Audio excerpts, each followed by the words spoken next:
before a planned summit between Mr. Trump and Vladimir Putin. Correspondent Weijia Jiang. The White House press secretary says they do not expect the meeting between Trump and Putin to end with, quote, deliverables. The hope is that it will lead to a three-way meeting with those two leaders, plus Ukrainian President Volodymyr Zelensky. The BBC's James Waterhouse. I think the concern here is that they will talk about territory and the idea of handing it over in some instances, or the idea of some kind of compromise.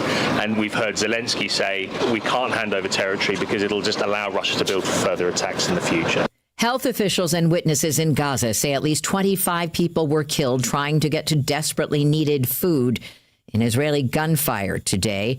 It comes as a new round of negotiations begin. Reporter Linda Gradstein from Jerusalem. A Hamas delegation arrived in Cairo for ceasefire talks after both Israel and Hamas said the talks had reached a dead end.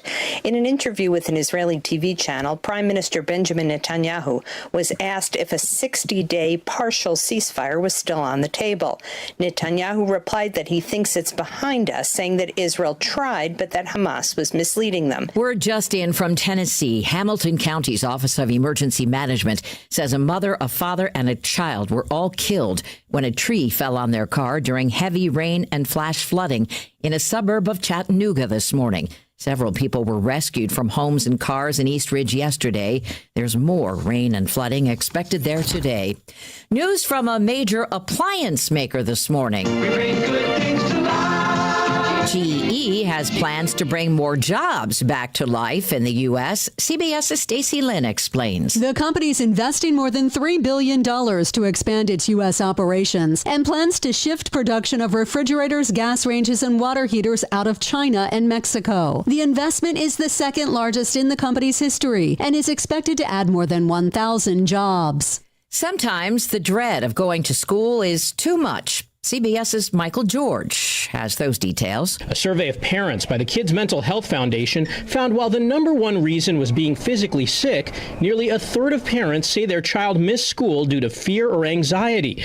Mental health reasons keeping kids from school included bullying, not fitting in, worrying about a test, or having to speak in public.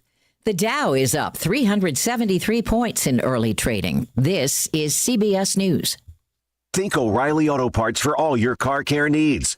Get the parts and service you need fast from the professional parts people at O'Reilly Auto Parts.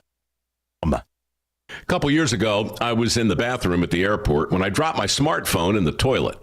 Not smart. I was multitasking when I should have been focused on the job at hand. Embarrassing, but I'm not alone. According to Google, 7 million other multitaskers accidentally dropped their phones into the bowl last year.